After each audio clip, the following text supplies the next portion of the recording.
messieurs, bonsoir et bienvenue dans votre émission Rendez-vous du soir. Rendez-vous du soir, une émission qui tourne autour d'actualité. Et puis voilà, au menu de cette émission, ce soir, nous parlons de l'actualité, nous parlons de propos de Paul Kagame, en passant par la loi Tchani, et pour finir avec les élections. Avec qui nous en parlons ce soir? Je reçois pour vous, mesdames, messieurs, le président du mouvement d'éveil de conscience patriotique, ECOPAT en sigle, qui est Monsieur Teddy Itao, à qui je dis bonsoir. Bonsoir madame. Bienvenue chez nous. Merci bien. Voilà, comment vous allez, Monsieur Teddy? Ça va très bien. En fait, pour commencer, nous voudrions savoir c'est quoi ECOPAT? ECOPAT n'est rien d'autre qu'un mouvement d'éveil de conscience. C'est un mouvement citoyen à caractère politique, social. Donc ça touche tout ce qui a trait à la société. Et c'est un mouvement qui se veut neutre. C'est un mouvement qui n'a pas de penchant politique. Quand vous dites neutre, c'est-à-dire quoi? C'est-à-dire qu'il n'y a pas de coloration politique. Okay. Il n'y a pas d'accointance politique. Nous ne sommes ni de l'opposition, ni de la majorité. Nous sommes... comme l'église dans un village. Nous sommes l'église au milieu du village, voilà. Et nous sommes là pour tirer la sonnette d'alarme. Quand on voit qu'il y a des choses qui sont mal dirigées, on dirait que telle chose est mal dirigée. Quand les choses sont bien faites, on applaudirait, on accompagnera ce qui est bien fait. Et autant qu'au niveau de la majorité comme au niveau de l'opposition. Si aujourd'hui, dans la majorité, on voit qu'il y a des actions qui sont menées dans l'intérêt de la population, vous applaudissez. Nous applaudissons. Et quand l'opposition politique essaie de proposer des actions ou de faire des actions qui vont dans le sens de l'intérêt de la population, nous accompagnerons. Et si ni la majorité ni l'opposition n'arrivent pas à proposer quelque chose qui va dans le sens de l'intérêt de la population, nous sommes là pour dire non, telle chose devait plutôt être orientée dans cette manière. Parce qu'il est toujours facile de critiquer les autres, mais il faudrait qu'au-delà de critiques que l'on sait faire, accompagnées par de propositions. D'accord. Et nous voulons être cette force de proposition, nous voulons être cette alternative que le peuple attend, et nous voulons mener cette mission avec le Tout peuple. le monde. C'est-à-dire que s'il y a des gens de l'opposition, de la majorité, société civile, qui trouvent en nous l'intérêt de mener cette mission, cette bataille, nous sommes prêts. D'accord. Alors, qu'est-ce qui vous a motivé à créer ECOPAT? Bon, la motivation d'ECOPAT, déjà que depuis très jeune, j'ai toujours eu un penchant fort pour la République démocratique du Congo, qui est mon pays. Et ça s'est encore renforcé par mes divers déplacements au pays. Quand je venais depuis 2010, je suis très souvent au pays. Okay. Et le quotidien du peuple congolais ne me laissait pas indifférent. Et j'ai vu que la valeur civique que nous avions quand nous étions enfants commençait à se perdre. Le civisme qui fait que l'homme soit respecté dans la société n'est plus mise en avant et cette valeur se perd. Alors je me suis dit, je ne peux pas laisser que les choses se détériorent comme ça. Donc je garde en moi ces valeurs civiques. Et nous savons aussi que nous avons des personnalités qui ont marqué l'histoire du Congo, à l'instar de Kimbangu, d'ailleurs qui a eu, je salue d'ailleurs le chef de l'État. D'accord, on va en parler, on va y revenir. Le 6 avril. Voilà. Et il y a eu Lumumba, Lélé, Malula et bien d'autres. Donc pour moi, je dis, s'il faudrait suivre ce chemin de conscience de la population, c'est avec joie que je le fais. D'accord. Alors, c'est tout cela qui vous a motivé? C'est vraiment ce qui m'a motivé parce que j'ai vu, au-delà de ça, le côté social. Ça fait combien de temps que vous avez créé ce mouvement? Officieusement, ECOPAT a vu le jour, en fait, en 2012. Donc c'est depuis 2012. Officiellement, en France, légalisé et tout, en 2016. Et entre-temps, depuis 2015, ici au pays, j'ai eu à faire diverses émissions plutôt, et j'ai eu à faire des sensibilisations de jeunes, Et donc voilà, et jusqu'à aujourd'hui, je suis en train de continuer dans cette événement. Alors, je rappelle que vous êtes de la diaspora. Ok, alors, quels sont les objectifs poursuivis à travers EcoPath? Les objectifs que nous poursuivons, c'est remettre l'homme au centre de nos actions, valoriser l'homme congolais, promouvoir tout ce qui est national.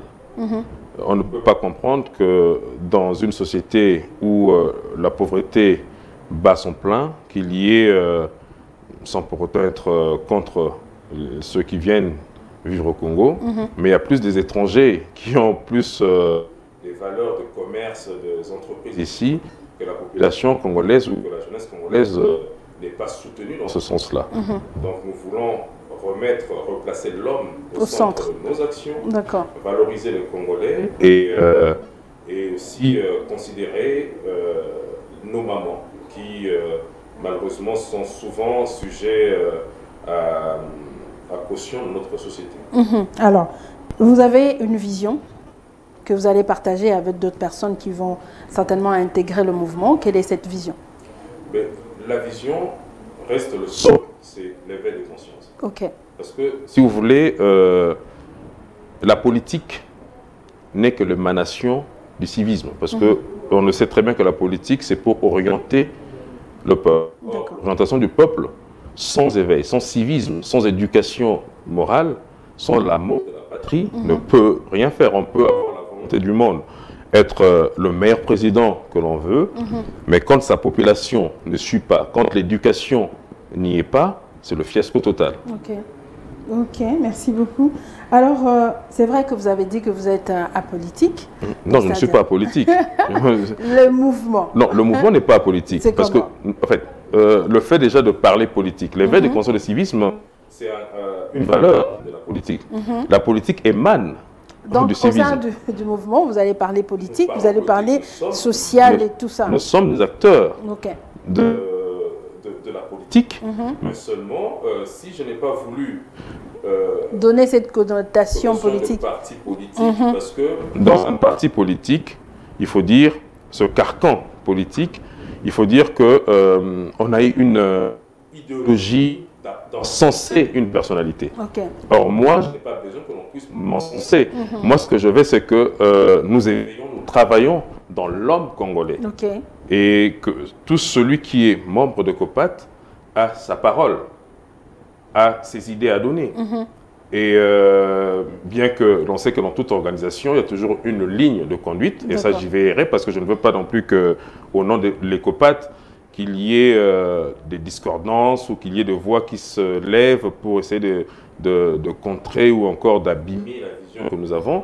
Mais j'ai remarqué que au Congo, ici, quand on parle de partis politiques, il n'y a pas d'idéologie comme telle.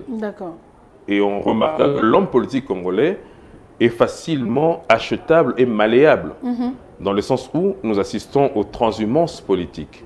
Comment expliquer que celui qui était à gauche peut basculer directement à droite, celui qui est à droite peut basculer. Donc, et pourtant, quand on a une idéologie politique, quand on a une ligne, une vision claire de choses, que l'on soit au pouvoir ou que l'on ne soit pas au pouvoir, on maintient sa position. C'est ça une personnalité.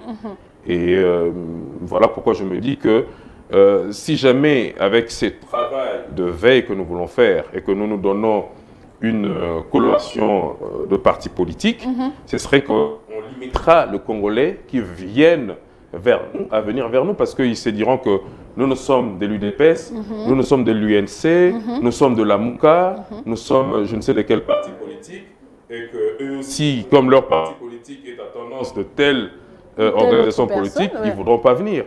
Mais le fait que nous voulons être une force de proposition, et le fait que nous voulons ne pas avoir des penchants politiques, mais considérer la République, avancer nos idées pour permettre à ce que notre pays avance, le mieux, c'est de rester un mouvement qui engrangerait la masse qu'il faut pour l'éducation des masses. Après maintenant, comme j'aime autant le dire, et je ne dis pas que EcoPath, c'est ce mouvement seul qui a la science infuse pour mener l'éveil. Il y a tant de mouvements qui peuvent le faire, Mais ce qui est sûr, c'est que votre particularité, chacun de nous a sa pédagogie à mener, chacun de nous a son orientation qu'il se donne et les assignations qu'il se donne par rapport à la mission qu'il se veut. D'accord, mais on n'espère pas qu'un jour, on va voir le mouvement transformé en parti politique, si vous avez des ambitions, bien sûr. Ben, pourquoi pas? Je suis congolais, il n'y a aucune loi qui m'interdit de muer en parti politique. Si demain, comment j'estime que ECOPAT, avec la discussion de ceux qui m'entourent, que demain nous devons être un parti politique, je le serai, parce que aucune loi de mon pays ne me l'interdit. D'accord, on retient. Voilà, alors, Monsieur Teddy Itao, comme nous parlons de l'actualité, vous avez suivi au courant de cette semaine le propos de Paul Kagame qui a fait 2 réactions ont fusé de partout à travers la classe politique, le salon IP de la capitale. Alors vous, en tant que mouvement ECOPAT, qu'est-ce que vous en pensez? Mais je pense que ma position restera la même. Moi, les propos de M. Kagame est d'abord suicidaire par rapport à notre nation. Et deuxièmement, c'est une folie. C'est une absurdité. Le peuple congolais, bien que nous soyons un peuple très hospitalier, mais je pense qu'il y a des choses qui doivent avoir des limites d'acceptation. D'accord. Et aucun Congolais ne peut applaudir le propos de M. Kagame.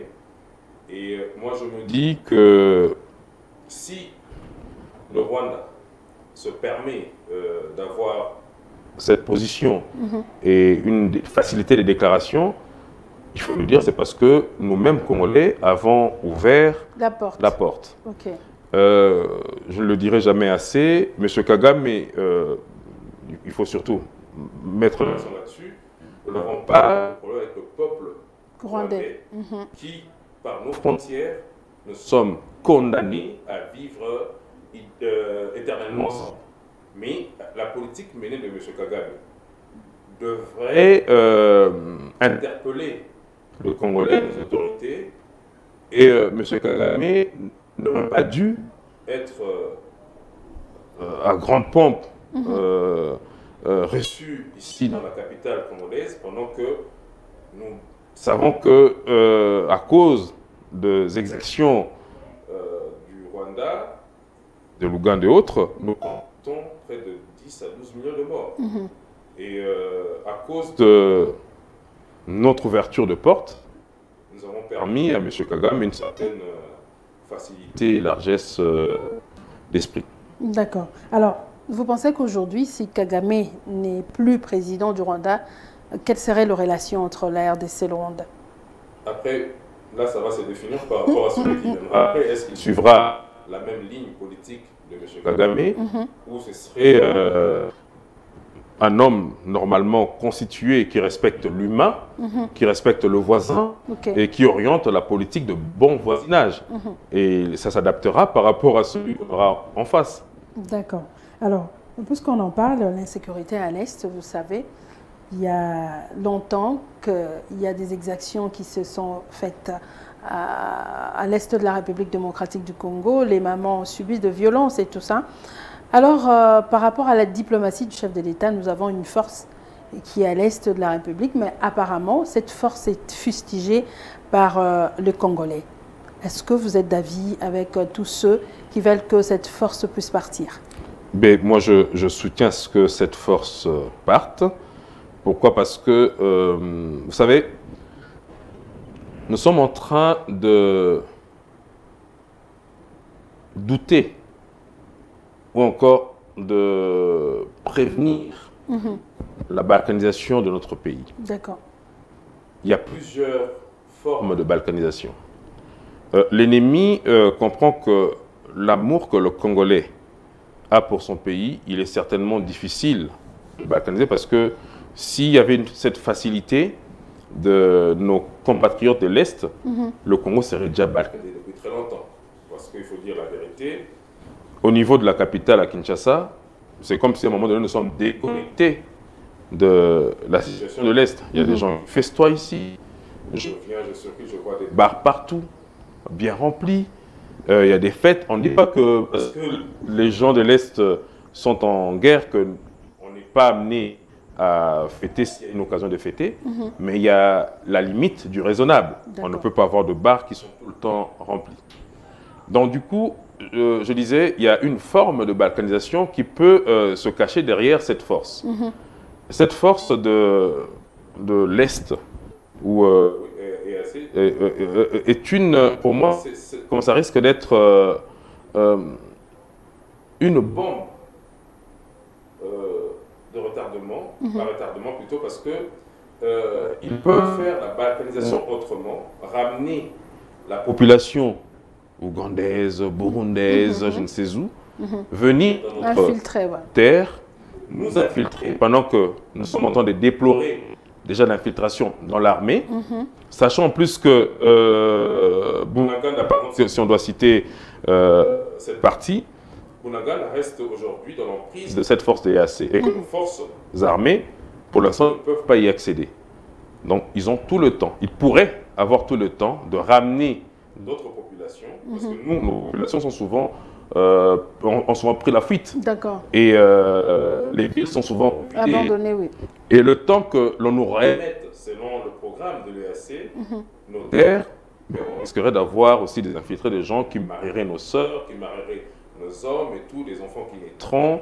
Et un enfant qui est né sur le sol congolais avec l'actuelle constitution, et d'ailleurs ce qui pose le problème entre guillemets de congolité, ça fera que ces enfants qui sont nés ici avec des parents congolais ou congolaises seront nos fils de congolais par rapport à la constitution actuelle. C'est-à-dire que une forme d'emprise dans notre pays est favorisée par quoi? Par cette force EAC qui est sur notre sol. Donc pour moi, j'ai toujours dit que ce n'était pas une bonne décision. Mais comme je dis, il ne suffit pas seulement de rejeter l'idée, ce n'est pas une bonne décision. Il faut proposer. Qu'est-ce que moi j'aurais aimé, qu'est-ce que ECOPAT aurait souhaité faire? Nous savons même que l'armée congolaise est infiltrée. D'accord. Il aurait fallu d'abord commencer par noter, compter ceux qui nous infiltrent, parce qu'ils sont connus. D'abord, on commence par l'armée. L'armée, assainir. D'accord. L'armée, donner le moyen de formation à nos militaires, donner le moyen à notre armée. Parce que la guerre, d'aucuns diront que mais cette guerre, il y a nos terres qui partent. Oui, mais ça fait plus de 20 ans que nous sommes en guerre avec nos voisins dans cette partie de la République. Mais n'empêche que nous ne sommes pas encore arrivés, ils ne sont pas encore arrivés à la capitale. C'est-à-dire qu'on aurait pu organiser notre armée, conscientiser, d'où le sens même de l'éveil des consciences patriotiques, conscientiser notre jeunesse, que le gouvernement s'empare de cette situation pour que l'éveil de conscience rentre dans la tête de chaque Congolaise et Congolais, que nos enfants soient formés dans l'armée, qu'il y ait des réservistes, et de là, on peut organiser une certaine force à repousser l'ennemi. Parce que n'oublions pas qu'il y a eu un temps où le Congo était même divisé en 4 morceaux. C'est-à-dire que le Congo, s'il fallait à cette époque-là qu'il soit balkanisé, il serait déjà balkanisé à cette époque-là. Mais comme le Congo, il ne faut pas l'oublier aussi, est un pays à caractère prophétique, c'est-à-dire que à un moment donné, ce n'est pas facile d'avaler ces grands éléphants. Donc pour moi, permettre cette force de venir, ça risque d'être vraiment une vraie bombe à retardement. Alors, c'est vrai que vous venez de proposer ce que vous venez de dire là, mais qu'est-ce qu'il faudrait mettre en place pour finir la guerre totalement? Parce qu'il y a de ceux-là qui pensent qu'il faudrait déclarer ouvertement la guerre au Rwanda, au lieu de passer par la diplomatie et tout ça. Vous savez, qui fait la paix prépare la guerre. Et même quand on regarde les grandes civilisations aujourd'hui, ils ont dû passer par la guerre pour qu'il y ait une certaine stabilité. Et le Rwanda, si M. Kagame avait une force de frappe de la part de la RDC, il n'aurait pas eu le courage d'avoir tout ce propos déclaré. Mais le fait qu'il s'est peut-être faible, le fait que il nous sait infiltrer, il se permet de tout. À un moment donné, moi, le calcul est très simple. Nous disons que nous sommes 100 millions de Congolais. Excusez-moi du peu. S'il y a infiltration dans l'armée, je ne pense pas qu'il y a 100 millions d'infiltrés dans l'armée. Donc, c'est-à-dire sur le 100 millions, qu'il y ait 20 000 infiltrés, qu'il y ait 100 000 infiltrés, et que si le Congolais se ligue comme un seul homme, donc on sait bouter dehors l'ennemi. C'est-à-dire tout se passe par la conscientisation de notre population, par la prise de conscience de nos autorités, parce que ECOPAT, ce n'est pas seulement pour conscientiser le petit peuple, c'est aussi conscientiser ceux qui nous dirigent. Et l'éveil de conscience, le civisme, d'ailleurs le chef de l'État le sait, le civisme va du premier citoyen de la République au dernier citoyen de la République. Donc du coup, pour moi, ce serait d'abord passer par la conscientisation des 100 millions de Congolais que nous sommes. Si on peut enlever sur les 100 millions, allez, on dit qu'il y a 20 000. Disons qu'il y a 20 millions de bébés au Congo, mais on a quand même 80 millions. Si on dit qu'il y a 20 millions, 30 millions de vieillards ou de personnes âgées, il restera 20 millions. Sur le 20 millions, et à comparer à 100 000, 1 million, allez, 5 millions de ceux qui nous infiltrent, je pense que nous avons largement la possibilité de vaincre l'ennemi. D'accord. Et Monsieur Teddy, j'allais poser cette question. Quand vous parlez de l'éveil de conscience, c'est que vous êtes en train de répéter, voilà même la vision, votre vision, c'est éveiller la conscience. C'est passer par quoi? Aujourd'hui, quand on parle de l'éveil de conscience, il faut passer par quoi? Il faut dire aux Congolais quoi exactement? C'est vrai, éveil de conscience, oui, mais qu'est-ce qu'il faudrait dire exactement? Déjà, bon, vous dites qu'il faut quel mécanisme? Déjà là, si vous m'invitez sur votre plateau, c'est à cause de l'éveil que je suis en train de faire. D'accord. L'éveil des consciences, c'est d'abord, si on doit prendre son niveau du gouvernement, ce serait d'abord remettre en place les civismes que nous avons appris, que j'apprends qui n'existent plus. Et ça a été remplacé par nouvelle citoyenneté, un truc comme ça, j'apprends. Mais sauf qu'il y a de colloques, de conférences, des échanges avec la jeunesse qu'il faudrait multiplier, mettre, comme je disais au début de mon intervention, mettre l'homme au sens de nos actions. C'est-à-dire que quand on forme la jeunesse, notre jeunesse n'est pas formée, il faut le dire. Le niveau scolaire aujourd'hui n'est pas trop ça. Moi, je me rappelle les années passées, quand on arrivait à obtenir ne serait-ce qu'un diplôme de baccalauréat, voilà. On sent que la personne est formée déjà, parce que c'est pas peu. Mais des fois, je discute où on voit certains jeunes écrire aujourd'hui. On se dit, mais mon Dieu, où allons-nous? Et comme on le sait d'ailleurs, pour essayer de tuer l'avenir d'un pays, il faut commencer par tuer sa jeunesse. Et par où il faut commencer? Maman, nous voyons ici, quand vous allez dans des bars, des petites jeunes filles de 17 ans, 16 ans, 15 ans, qui restent tardivement dans le bar. Il y a pour certaines qui vont même se prostituer. Pourquoi? Parce que le côté social ne suit pas. Il y a même des familles où ce sont les enfants qui doivent aller chercher à manger et où le père ou la mère demande à son enfant, maman, comment a été la journée? Parce qu'à un moment donné, l'État, il faut dire, est démissionnaire dans ça. Donc il faut commencer par redonner de la valeur à nos familles, que la valeur famille, que le parent reprenne leurs responsabilités de parents, mais qui doit être soutenu par les actions du gouvernement. D'accord. Un parent qui est bien payé, qui est très bien traité, permettra à ce que l'éducation de ses enfants soit aussi bien confectionnée, et ça permettra à ce que la société ait de réserves, de valeurs, pour qu'un jour, si il faille remplacer des élites, c'est cette jeunesse-là que l'on remplacera. D'accord. Merci beaucoup de nous expliquer. Merci. Alors, nous continuons avec un autre sujet. Nous parlons, vous venez de l'évoquer tout à l'heure, que les soldats ougandais vont avoir 2 enfants avec les femmes congolaises ici. Alors, on revient avec cette loi Tchani, dite Tchani, entre guillemets, qui a des tractations autour de cette loi. Le cardinal Ambongo a dit une loi discriminatoire. Il y a de ceux-là qui veulent que cette loi ne puisse pas passer. Mais qu'est-ce que vous en pensez? Cette loi doit être vue sur 2 angles. Premièrement, moi, je suis fier d'être Congolais. Ok. De père et de mère. Je suis Congolais de père, de mère, de grand-père, de grand-mère, d'arrière, arrière, arrière, arrière-grand-mère. Et père et tout. Je n'ai pas de mélange d'autres pays ou quoi que ce soit. Comme vous êtes de la diaspora, on n'espère pas que vous avez une double nationalité là. J'en suis très fier d'être Congolais à 1000% de père et de mère. Et en tant que Congolais, cette loi ne peut pas me déranger. Et sachant en plus que notre constitution a déjà traité ce cas. Il ne s'agit pas seulement de Congolais de père et de mère. Pour être Congolais, la loi dit qu'il faudrait qu'il y ait un de parents qui soit Congolais pour que la nationalité congolaise vous soit reconnue.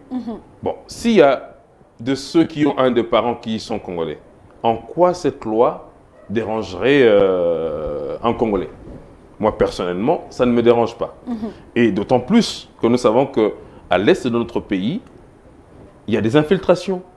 Nous disons tout le jour que dans l'armée, nous sommes infiltrés. Dans la vie de tous les jours, nous sommes infiltrés. Mais un Congolais digne de ce nom, en quoi cette loi devrait déranger? Sincèrement, je n'en vois pas. Et si l'on parlait de la discrimination, dans le monde, même Dieu qui a créé le ciel et la terre, il y a une certaine discrimination. Entre la femme et l'homme, Dieu dit, l'homme est le chef de la femme, comme le Christ est le chef de l'Église. Donc dirions-nous que Dieu a discriminé la femme? Non, c'est comme ça que la loi de la nature est établie. Ça, c'est un. Quand on va dans la société et dans la vie de tous les jours,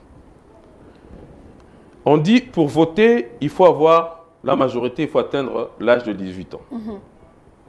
Et pourtant, il y a des Congolais qui ont 17, 16, 15 ans. Dirions-nous que ceux qui ont 15, 16 ans, 17 ans sont discriminés par rapport à ceux qui ont 18 ans qui peuvent voter? Non. Il y a des discriminations positives. C'est-à-dire qu'aujourd'hui, il y a des lois qui peuvent être discriminatoires, mais sans pour autant être une loi haineuse. La différence et la difficulté sera au niveau où l'on commence à mettre beaucoup plus de la haine dans ce que nous faisons, ou encore à personnaliser la loi. Là, c'est quelque chose de pas bien, parce que la loi, normalement, doit être impersonnelle. D'accord. À partir du moment où ça commence à pointer du doigt un individu, là, on dit non, c'est pas normal. D'accord. Et pour pousser encore, aujourd'hui, il y a beaucoup de Congolais qui veulent peut-être être candidat président de la République. Mais on dit que pour être candidat président de la République, il faudra avoir un certain âge. Et celui qui a 28, 25, qui ne se retrouve pas dans cette tranche, mais qui est intelligent, qui a des idées pour apporter au pays, qui ne peut pas se présenter, mais ces Congolais aussi discriminés. Donc faut-il que ces Congolais fassent aussi un problème parce que la loi discrimine? Non, à un moment donné, je pense que nous sommes en train de faire de faux débats sur les choses existentielles. Et moi, par contre, où cette loi me pose un petit souci, c'est au moment où on choisit le temps et le moment de remettre ou de proposer cette loi. Donc, on est à la ligne droite des élections. Vous voulez dire que ce n'est pas le moment choisi, n'est pas bon pour... Moi, le moment choisi n'est pas du tout bon. Il n'est pas tout bon, excusez-moi. Ce moment n'est pas bon. Il lui fallu que ce soit proposé, par exemple, en début de mandature, ou encore avant que le candidat ne se propose. Or là, je sais qu'il y a quelques candidats qui se sont déclarés candidats, et que je sais très bien le remous derrière qui fait pour cette loi. Je me dis que ça risquerait de frustrer et de créer encore une forte fracture par rapport au processus électoral. Par rapport au processus électoral et dans la société congolaise. Voilà, parce que d'aucuns pensent qu'il nous reste à peu près 6 mois pour organiser les élections. Alors, si on parlait de cette loi, on devrait d'abord faire la révision de la Constitution ou soit revoir un peu la loi électorale. Vous ne pensez pas que ces gens ont raison? Mais vous savez, la Constitution peut à tout moment être révisée. À 6 mois des élections? Non. On parle d'abord si c'est possible de réviser. Je veux dire qu'à tout moment, une Constitution peut être révisée. Mais maintenant, comme je l'ai dit, les temps étant impartis, c'est-à-dire que quand on crée ou que l'on veut mettre en avant une loi qui revêt un caractère personnel, c'est là où ça pose problème. C'est-à-dire que le temps reste vraiment imparti et je ne vois pas pourquoi est-ce que quand le premier des citoyens nous fait comprendre que les élections auront lieu le 20 décembre 2023, avec toute la volonté qu'il a, je ne vois pas pourquoi est-ce qu'on va commencer à créer de micmac, à vouloir modifier, réviser la Constitution et pour juste instaurer une loi qui créerait une fracture dans la société. Je n'en trouve personnellement pas intérêt. Sachant en plus que même quand on va aux urnes, quelle que soit la loi que l'on peut mettre en place, le Congolais est seul aux urnes et seul à connaître qui il va voter. Il va voter. Quelle que soit la loi. Si le Congolais veut voter le président de la République, il votera le président de la République. S'il veut voter quelqu'un d'autre, je dis pour l'actuel, s'il veut voter quelqu'un d'autre, il votera quelqu'un d'autre. On ne sera pas là si jamais on organise de vraies élections. Il sera là à vouloir regarder qui est-ce que tu as mis. Est-ce qu'il est de père et de mère? Non. Et voilà pourquoi je dis que c'est important de travailler dans l'éveil de conscience pour ne pas vendre son pays. Si jamais parmi les candidats, le candidat plus aligné, il y a un candidat douteux, mais il sera sanctionné naturellement par le Congolais qui se retrouvent Congolais, qui ne voudraient pas voir leur pays vendu. D'accord. Alors, nous sommes déjà entrés, processus électoral. La CENI dit qu'il y a des difficultés par rapport à l'organisation des élections. Il demande l'appui du gouvernement. Est-ce qu'on peut dire qu'ils sont déjà en train de nous faire entendre que peut-être les élections ne seront pas organisées?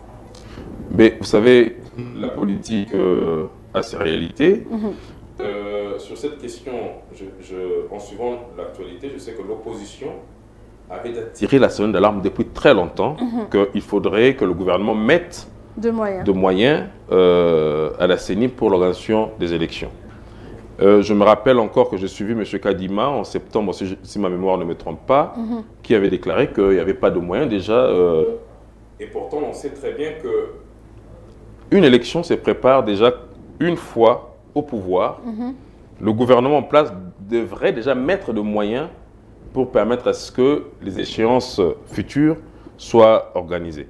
Mais quand on commence déjà à faire des déclarations qu'il n'y a pas d'argent, qu'on attend le moyen du gouvernement, ce qu'on appelle balle d'essai, c'est-à-dire on est en train de tenter ou de tâter le terrain pour voir ce que sera la réaction de la population, et ils savent peut-être qu'il est impossible d'organiser les élections à temps. Et voilà, mais c'est bien dommage qu'à 6 mois ou à 9 mois d'élection, parce qu'en septembre déjà, il y avait cette question qui se posait, et qu'on commence à avoir... voilà, donc ça, pour moi, ça laisse un mauvais présage. Alors, aujourd'hui, est-ce qu'on ne peut pas d'abord privilégier la paix à l'Est avant les élections? On se dit, bon voilà, on termine avec la guerre et puis les élections viendront.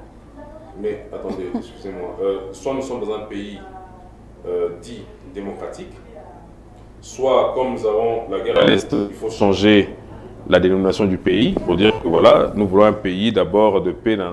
La paix se prépare, la paix a un prix. Les élections permettent une certaine légitimité d'agir. Je me rappelle bien que les élections de 2018, il y a bien une partie de notre population qui n'avait pas voté, mais ça n'a pas empêché que le président Félix soit élu. Donc, à un moment donné, il faut, à mon sens, éviter de créer de fractures dans la société.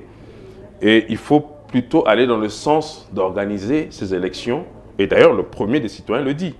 Il le dit que pour lui, la volonté, c'est qu'il y ait des élections en 2023. Et je ne vois pas pourquoi on voudra commencer à dire qu'il faut d'abord essayer d'avancer sur l'idée de la paix. La paix, on la veut. Mais la paix se gagne dans la légitimité. Donc pour moi, il faudrait qu'il y ait ce caractère légitime pour éviter que la fracture soit encore plus profonde dans la société. D'accord. Mais bien entendu, en toute responsabilité, les acteurs politiques, selon l'évolution de la situation à l'Est, s'il faudrait que les acteurs politiques majeurs se retrouvent pour discuter dans l'intérêt de la population, dans l'intérêt de notre pays, pourquoi pas? Si à un moment donné, il est considéré que la paix est tellement menacée et que nous devons, d'ailleurs il est important que nous soyons un, que nos divergences et nos envies politiques s'éloignent pour l'intérêt de la population, pourquoi pas essayer d'y penser dans ce sens-là. D'accord. Nous allons revenir avec ce que vous avez dit, le 6 avril, qui a été déclaré journée chômée pour justement commémorer ce que Kimbangu a fait pour notre pays. Cette façon de faire du président de la République, remercier Simon Kimbangu, comment avez-vous aperçu cela? C'est un fils du pays. Kimbangu, ses actions ne sont pas à douter. Au-delà de l'RDC, il y a beaucoup de peuples qui croient au combat de Simon Kimbangu. Et il est tout à fait normal que nous arrivions à honorer nos dignes fils. Et d'ailleurs, je vous dirais, l'ECOPAT tire sa vision de choses par le combat de Simon Kimbangu. Parce qu'il est précurseur de l'éveil de conscience. Et voilà même pourquoi on dit le 6 avril, journée chômé payé, Kimbangu, le précurseur des éveils de conscience africains. Donc moi, j'ai à un moment donné lu la vie de Kimbangu, son abnégation, son esprit patriotique, et je me suis inspiré de lui pour mettre en place ECOPAT. C'est quelque chose à féliciter et j'en remercie le chef de l'État pour ce geste noble. D'accord. Vous êtes à Kinshasa il y a peu, je pense à 2 ou 1 semaine. Vous avez sillonné un peu la capitale, le social du peuple. Comment avez-vous trouvé cela? Non, mais ça c'est alarmant. Là, il n'y a même pas photo, il n'y a pas d'autre mot à dire que c'est une situation assez catastrophique. Parce que il faut dire que le peuple congolais devient carrément mendiant. Non pas parce qu'il veut être mendiant, mais parce que la situation sociale ne suit pas, la santé ne suit pas, la sécurité ne suit pas, le panier de la ménagère ne suit pas. Et partout où tu passes, il y a toujours cette envie de demander, mais or, on ne ramène pas non plus des malles d'argent avec toute la volonté du monde de vouloir aider les autres, on ne pourra pas parce que il y a l'autorité établie qui est là pour veiller à ce que le quotidien de la population soit bien. Et surtout que nous sommes un pays immensement riche et au-delà de la richesse au sous-sol, nous avons une richesse humaine parce qu'il n'y a pas plus grande richesse que l'homme. L'humain, c'est la plus grande richesse. Et si nous savons utiliser l'homme, si nous utilisons l'homme congolais à bon escient, c'est une richesse parce que l'homme congolais, c'est un peuple débrouillard. L'homme congolais, c'est un peuple inventif. L'homme congolais, c'est un peuple qui croit à son avenir. Mais malheureusement, il faut dire, il n'y a pas que nos autorités actuelles, il faut dire que même les autorités passées n'ont pas su se pencher réellement sur le quotidien et l'avenir de ce peuple. D'accord. Alors, Monsieur Teddy Itao, c'est vrai que vous êtes dedans déjà, c'est la politique. Je suis. Vous êtes dedans? Je suis. L'Union sacrée a signé une charte la semaine passée et ce samedi, ce sera la sortie officielle. D'aucuns pensent que cette plateforme, ce serait pour le partage du gâteau, c'est-à-dire celui-ci veut ça et tout ça, mais ce n'est pas pour l'intérêt de la population. Quel est votre avis? Déjà, ceux qui le pensent, c'est la population qui le pense. Parce que je ne pense pas que le 80 000 places du stade de Martyrs remplira les 100 millions de Congolais. Et nous avons parlé tout à l'heure du panier de la ménagère qui souffre beaucoup. Je trouve regrettable que nos autorités n'utilisent pas à bon escient l'argent de la République. Parce que quand vous allez faire des manifestations au niveau du stade de Martyrs, il y a un paquet d'argent qui va sortir. Même si c'est 1 euro, même si c'est 10 000 francs, ces 10 000 francs peuvent permettre à ce que une maman achète ne serait-ce qu'une partie de poulet et autres. Entre-temps, nous disons que nous avons la guerre à l'Est qui demande des fonds considérables pour soutenir notre armée. Et il y a les élections. Il y a les élections à venir. Nous évoquions que le président Kadima, le président de la CENI, a dit qu'il n'y a pas d'argent que le gouvernement donne. Mais on a quand même la possibilité d'organiser avec tout ce qui l'entoure une manifestation juste pour un mouvement politique, sachant en plus que ces mouvements ou ces personnalités politiques qui seront le samedi au stade de Martyrs sont déjà des acteurs qui travaillent avec le président de la République. C'est-à-dire qu'ils sont déjà de la majorité présidentielle. Ce n'est pas de nouveaux visages qu'on va proposer à la population. Je trouve que pour moi, c'est une folie de grandeur et c'est un manque de discernement. Et je me demande quel message on envoie à la population. Parce que moi, j'arrive à discuter avec cette population, autant je sais que chaque Congolais dira que je discute aussi avec cette population. Et si c'est la même population que nous arrivions à discuter avec les difficultés du quotidien, sincèrement, je pense que ce n'est pas de bon augure que de faire ce rassemblement du samedi.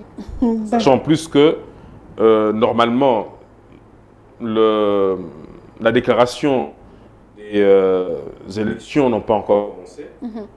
Et c'est comme s'ils partaient déjà en avance dans des campagnes électorales. D'accord.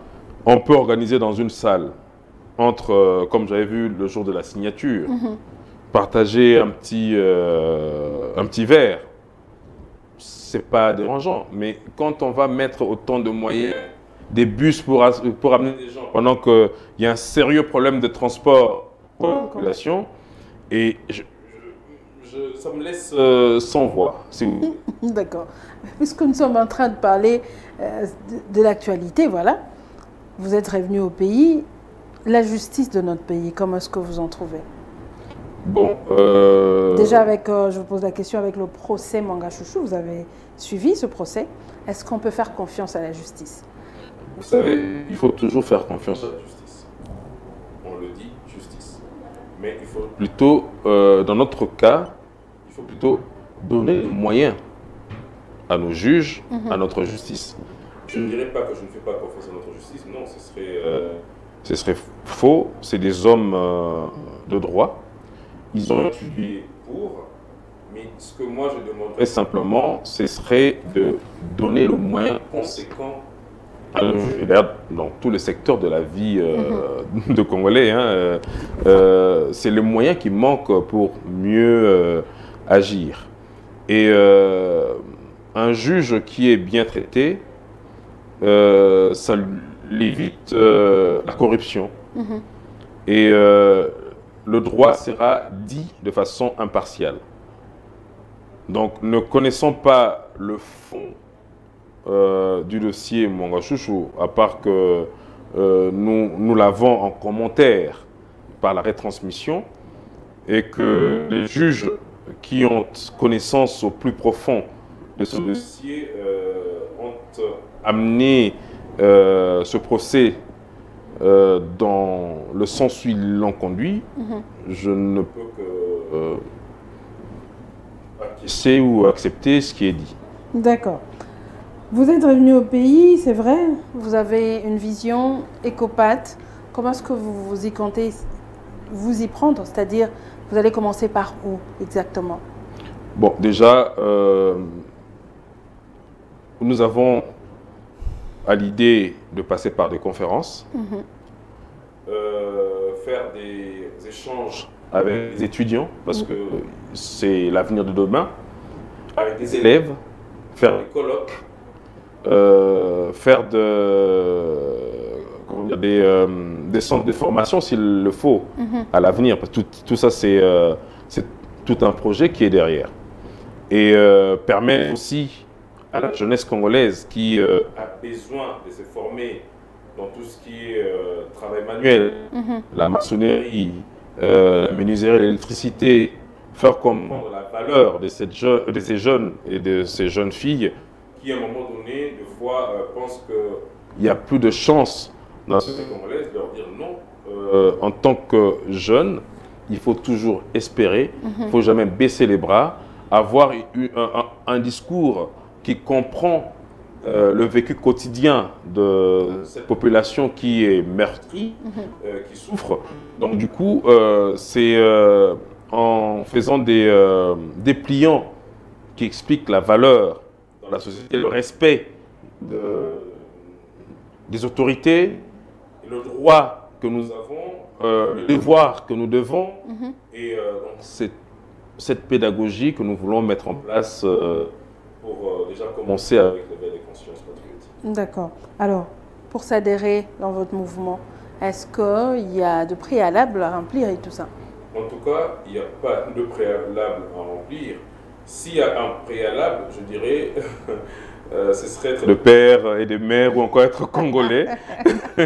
Être congolais, de père et de mère ou d'un père ou je ne sais, mais être congolais et travailler dans l'éveil et dans l'amour de notre patrie. Tout le monde est le bienvenu. C'est-à-dire que quand vous venez chez Ecopat, que vous soyez de la majorité, vous êtes de l'opposition, vous êtes, je ne sais de quelle tendance politique, nous n'avons pas d'acquaintance politique et nous n'avons pas de haine contre nos autorités, nous n'avons pas de haine contre notre opposition. Nous voulons vraiment être cette jeunesse qui veut donner de l'espoir, cette jeunesse qui veut orienter autrement la politique de notre pays, cette jeunesse qui veut faire espérer ceux qui perdent l'espoir, cette jeunesse qui veut être l'alternative pour demain. Et c'est ça, Ecopat. D'accord. Alors, Monsieur Teddy Tao, nous sommes arrivés à la fin de cette émission. Déjà? Déjà. Je vous donne votre mot de la fin, un message à cette jeunesse. Bon, je ne dirai pas le mot de la fin parce que je sais que... De cette émission. Non, oui.